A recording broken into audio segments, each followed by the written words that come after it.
የአንደኛ ዮሐንስን ምዕራፍ 1 ከቁጥር 1 እስከ 4 ያለውን ክፍል ስንመለከት ሐዋርያው ዮሐንስ ስለ ህብረት የተናገረውን ክፍል እናገኛለን። በአማርኛው ህብረታችን ተብሎ የተገለጠው ቃል የግሪኩን እንዲህ የሚለውን ቃል ጥቅም ላይ ውሎ እናገኛለን። ኮይኖኒያ።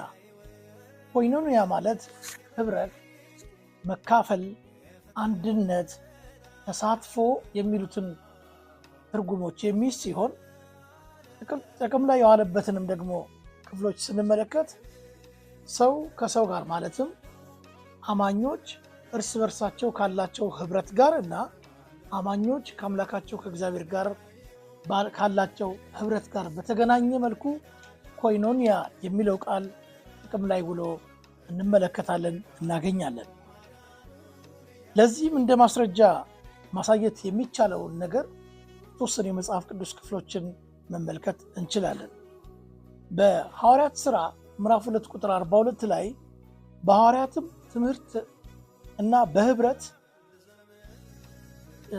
እንጀራውን ይቆርሱ ነበር የሚለውን ቃል ስንመለከት በህብረት የሚለው ኮይኖኒያ የሚለው ቃል እዛ ጋር የገባው አማኞች እርስ በርሳቸው እንዴት ባለ ህብረት ውስጥ ይመላለሱ እንደነበረ ያለውን ሁነት ለመግለጥ ጥቅም ላይ ውሏል።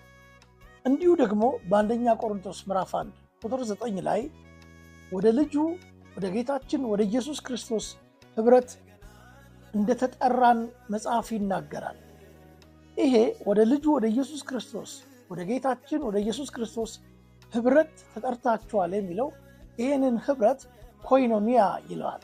ስለዚህ በግልጽነት እዚህ ላይ የሚያመለክተው አማኞች ከክርስቶስ ኢየሱስ ጋር ያላቸውን ህብረት ለማመልከት ይሄ ኮይኖኒያ የሚለው ቃል ጥቅም ላይ መዋሉን እንመለከታለን።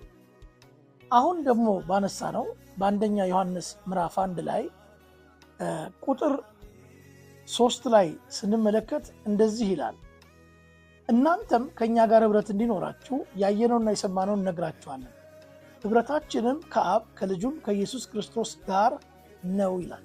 እናንተ ከእኛ ጋር ህብረት እንዲኖራችሁ ኮይኖኒያ እንዲኖራችሁ ካለ በኋላ ህብረታችንም ይላል። የእኛ ኮይኖኒያችንም ደግሞ ነው ብሎ የሚናገረው።